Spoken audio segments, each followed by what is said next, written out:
Hello, we're going to do a little bit deeper dive into some of the individual features within ShareCatch. In this video, we're going to go through segments and their uses and how we create them and what they're there for. So what is a segment? A segment is just a defined grouping of profiles based on common profile properties. So a few examples of segments would be like all profiles referred from Google, or all profiles who have viewed a particular URL, or all profiles from a particular region. Those are all simple and pretty straightforward type of segments. Or we can make compound segments by combining those, like all profiles referred from LinkedIn and from the state of California. Or we could do all profiles that have viewed a particular page and have visited more than 5 times. There's any number of ways that we can compound those using logics to create basically any type of grouping that we need. So the purpose of those is why would we group together profiles? The purpose is to personalize the website experience based off of what we know about the visitor, and such as displaying pop-ups only for people from a certain state or region. In addition to personalizing the website experience, we're also customizing the internal processes to only affect particular user profiles. An example of that would be an integration where we're sending subscribers to higher logic, where we wouldn't want to send all of the profiles from within ShareCatch. So we're defining which profiles using a segment or a group of profiles. But when you're looking at profiles, we've got 3 different views. So this one right here, we're looking at the list view of the profiles. And this shows every segments. This shows every segment that we have listed. You can see I've got 278 segments. You can navigate to different pages of them. You can change how many appear on a page. You can also sort these by last modified, created, or by name. You can also sort it by enabled. I currently have all of them enabled. One other thing that you can do in here is immediately disable or enable segments. From here, we could filter, like, let's do a creation date of the last couple of days. Oops.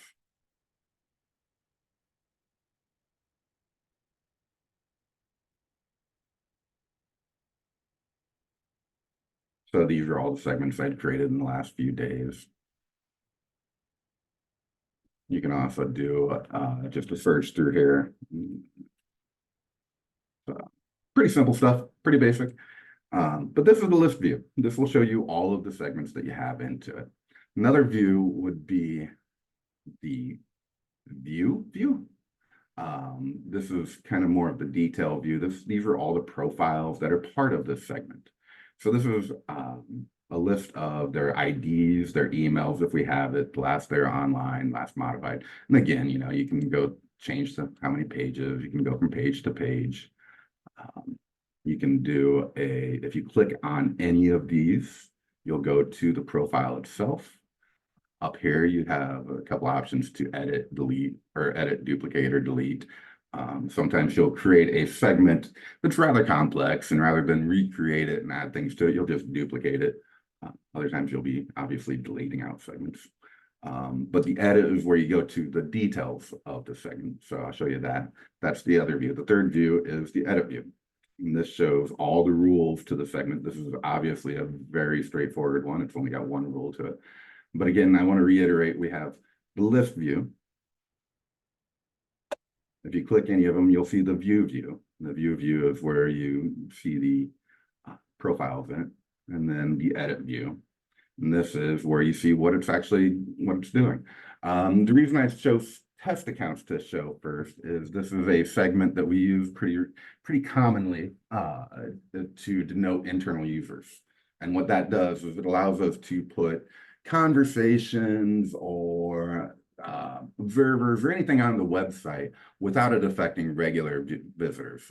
That way we're able to kind of do works in progress and show different concepts without it affecting a standard visitor. And that kind of illustrates how segmentation works as far as being able to make things happen for some users and not happen for other users. So we'll be using test accounts in quite a few of these as well. But I want to go back into this view and kind of go through some details on it. Obviously, it's got a name, a description. As I said, I've got 278 segments in here. When you're creating a segment, you think, hey, I know what I'm using this for. But 6 months later, it's very nice to have a description in there to remind you.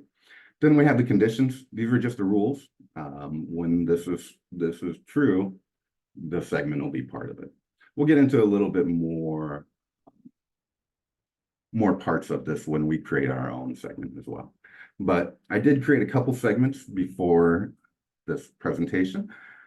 I created an Iowa demo, which is going to be every profile that we have from Iowa. In this instance, I've actually used two conditions. If state contains Iowa, they're part of it. Or if state code contains IA, they're part of it. I'm from Iowa. That's why I chose Iowa, and I'll be illustrating how this works to constrain particular things to just me or just users from Iowa. Another segment that I created for this was a California demo, and this is the exact same as what we created before for the Iowa, except state contains anywhere California or state code contains anywhere C. But those are really how we're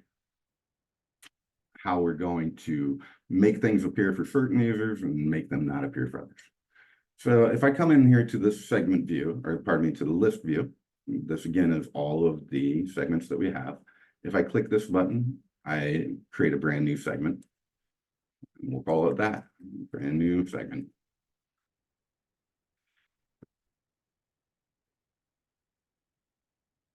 Add a description, and then we can start creating conditions. And all of these conditions are profile properties.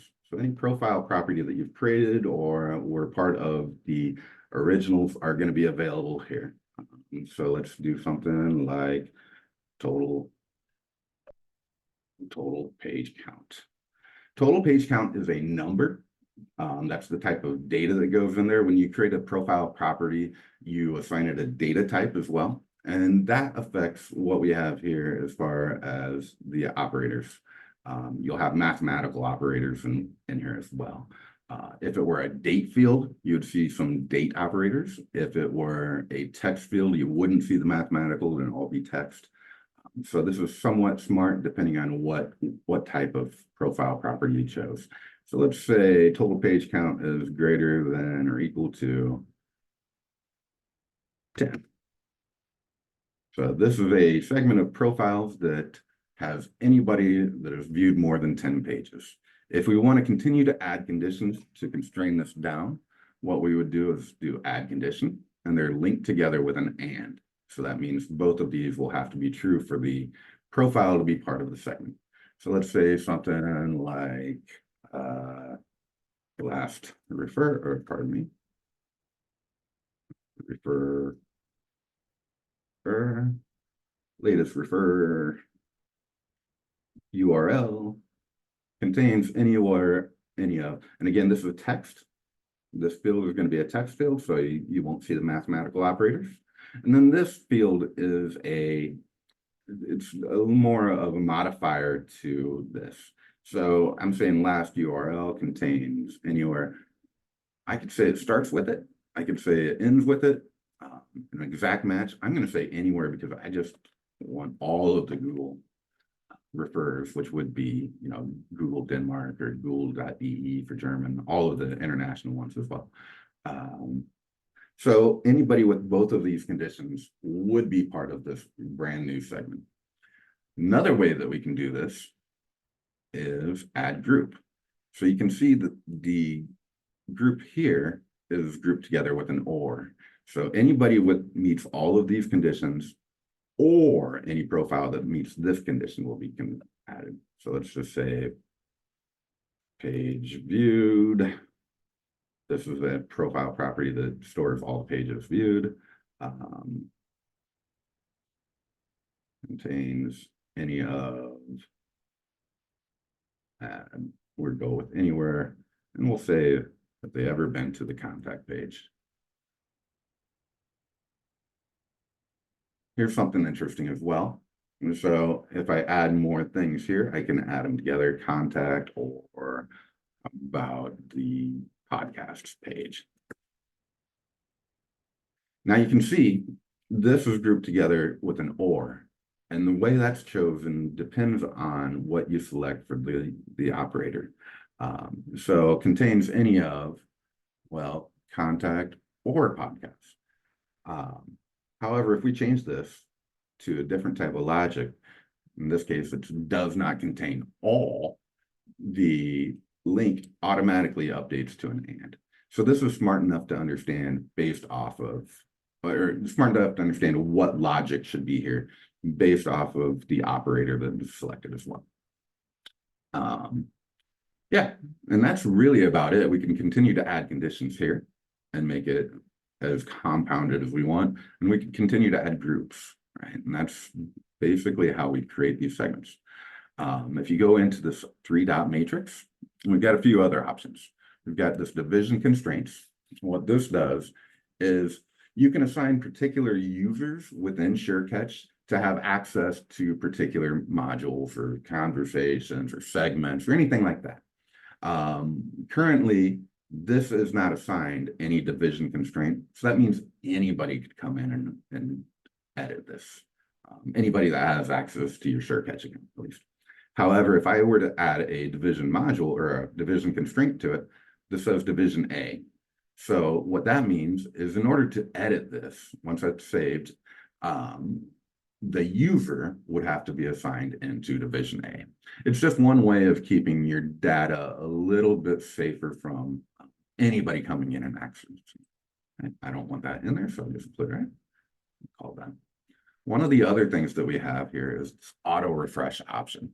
Auto refresh will continually to update your segment counts.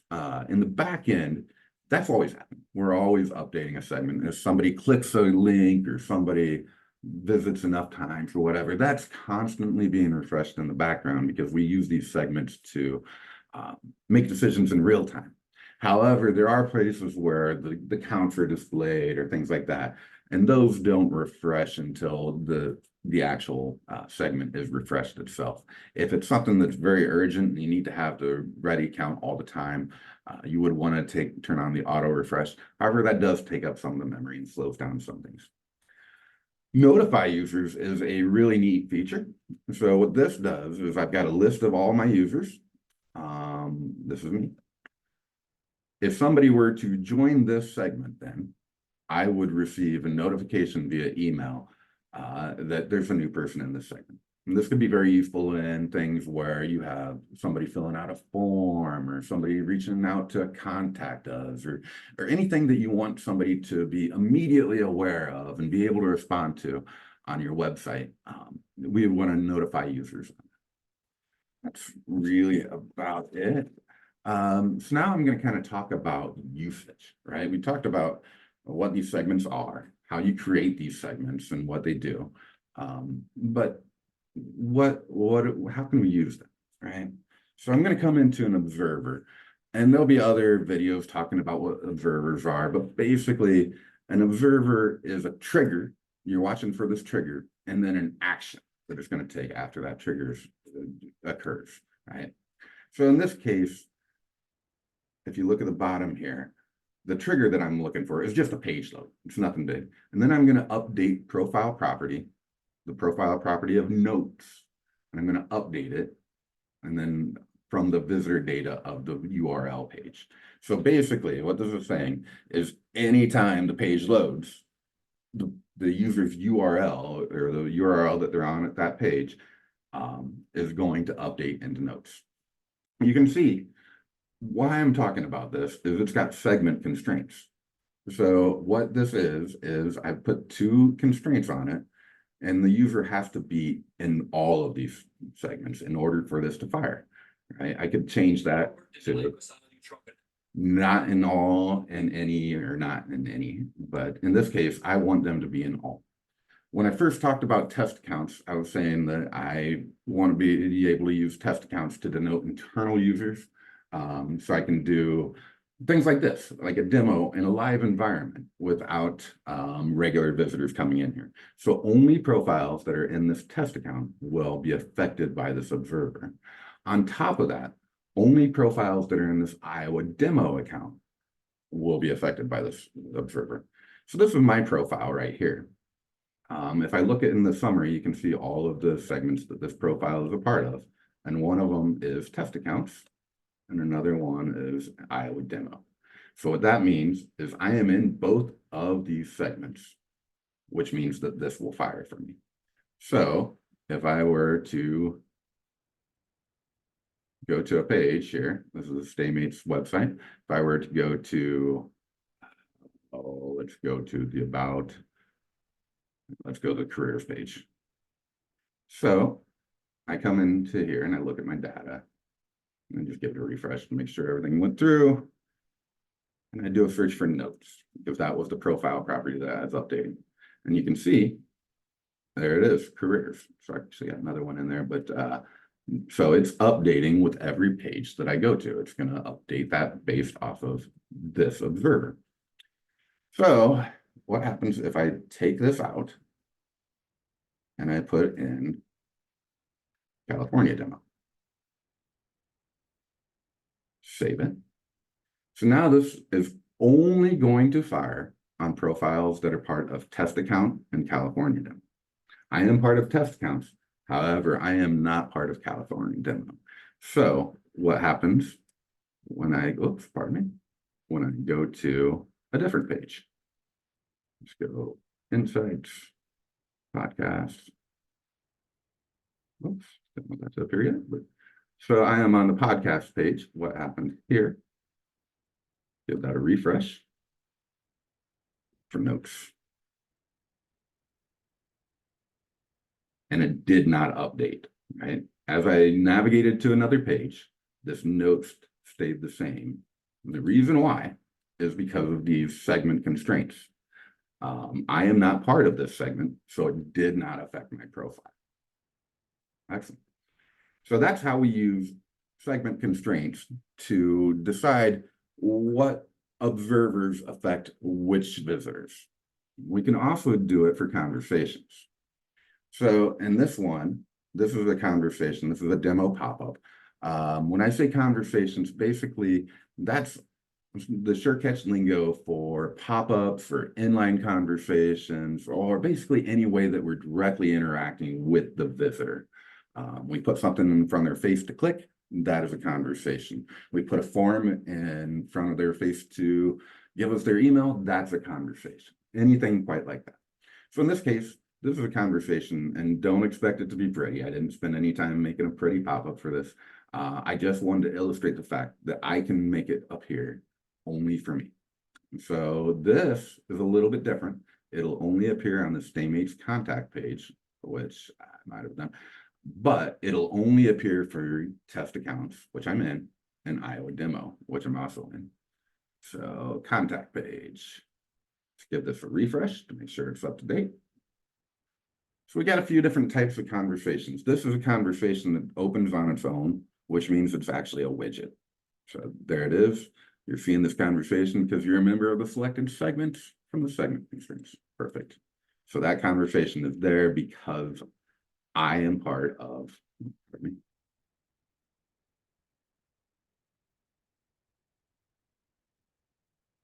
I am part of both of these segments. Now, again, if I were to get rid of that and change that to the California demo, I'm not part of the California demo. I am part of test accounts, but I am not part of California demo. Now, if I save that and I come back to that contact page, it's still there right now. But as soon as it refreshes, it's no longer going to appear for me. And that's how we can constrain conversations based off of the segment constraints.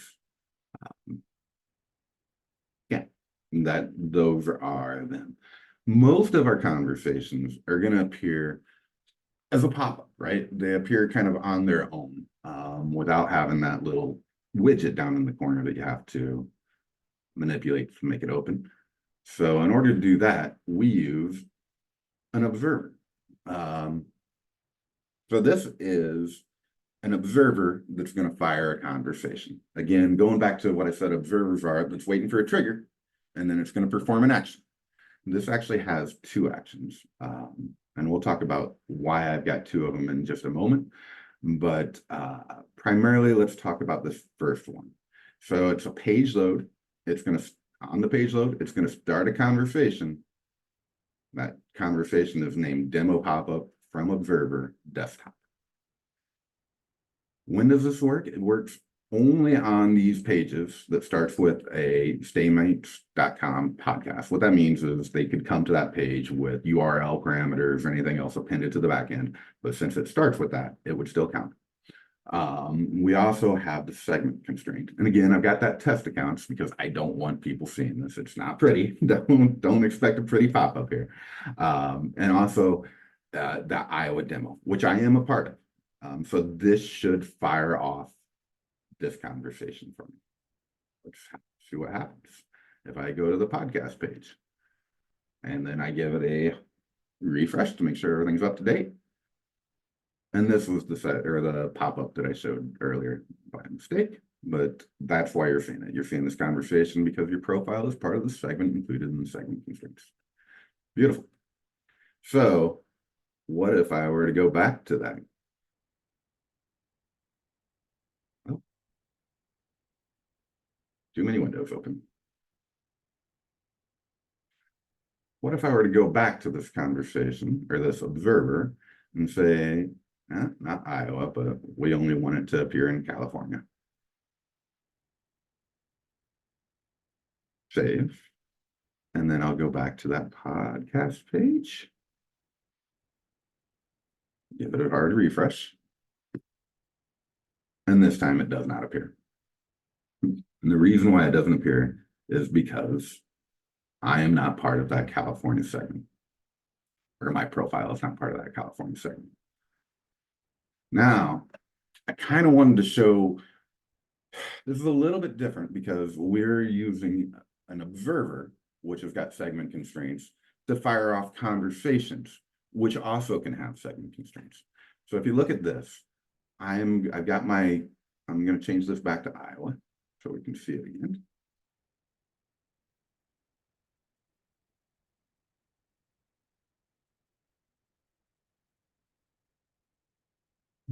I am actually doing two conversations here.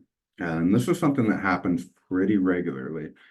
You'll want to have a conversation appear under certain particular conditions. However, they might be on mobile or they might be on desktop. Those conditions are going to be the exact same as far as when we want it to display and who we want it to display for. But there's two versions of that conversation. What we're doing in this case is we're actually just calling both of them. We're going to call both those conversations because if you look on the conversation, this is the desktop version and this is the mobile version. So on the desktop version, I've got segment constraints that is only profiles with current desktop profiles. So that means if your profile is using a desktop device currently, it's going to be in that segment and it'll display this. However, if you're online using a mobile device, you'll be in this current mobile profiles segment. So only this one will be displayed. So that's kind of a way that we can stack together constraints on an observer and constraints on the conversation that it's calling to have kind of compounded type of effects. Excellent. So we've talked about what an observer is, or pardon me, what a segment is, how to make segments, and kind of went through the components and some of the functionality of them. We talked about the usage. The usage is to customize the website experience, right? And that's what these observers and the conversations that are using segment constraints are doing. However, there's another part where we talked about customizing some of the back-end functionality, right? What that is things like integrations. So what an integration is anytime that we're sending data to another system or we're pulling data from another system into SureCatch. For the most part, we're going to be talking about sending data out. Because in those cases, we rarely, if ever, want to send all of our data out.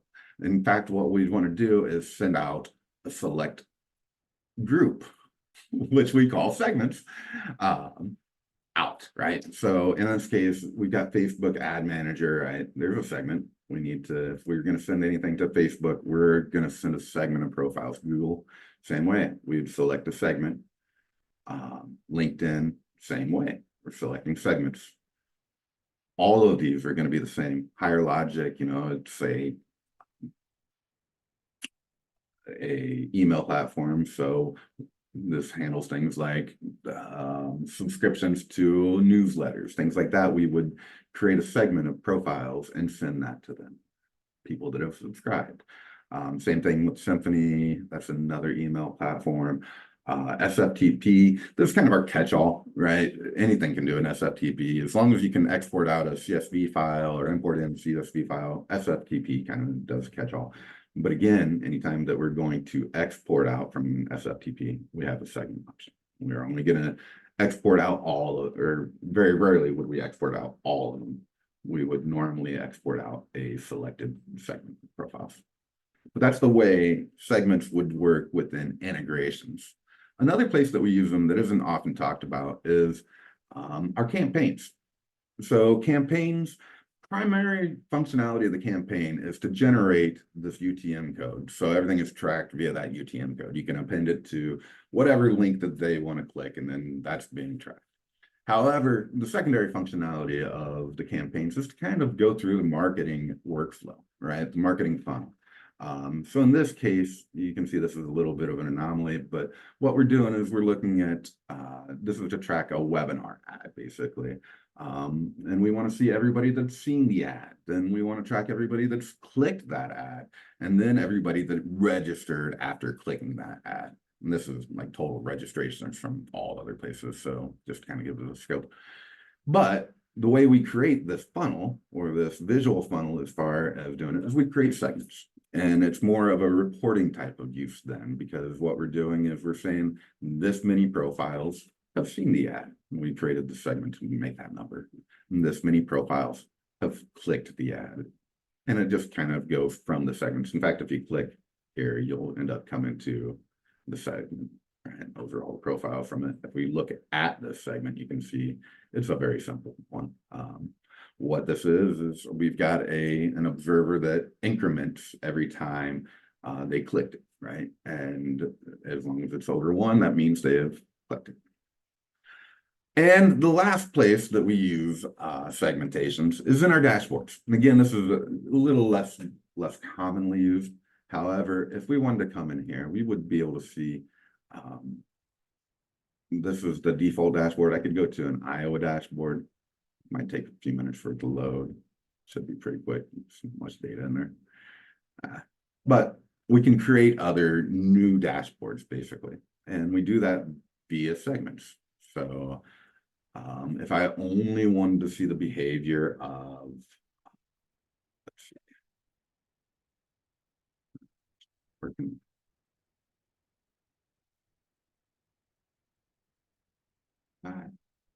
Box in the last day segment. Apply this one. Oops. Gonna save it.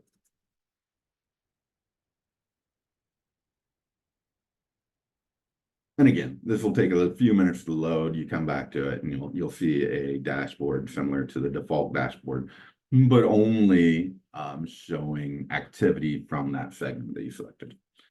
So essentially, that covers what segments do and what you can do with segments, what they are. If you have any other questions on them, please don't hesitate to reach out to us or at StayMates. We'd be happy to show you some of the stuff or walk you through how you can use it. Thank you so much. You have a great day.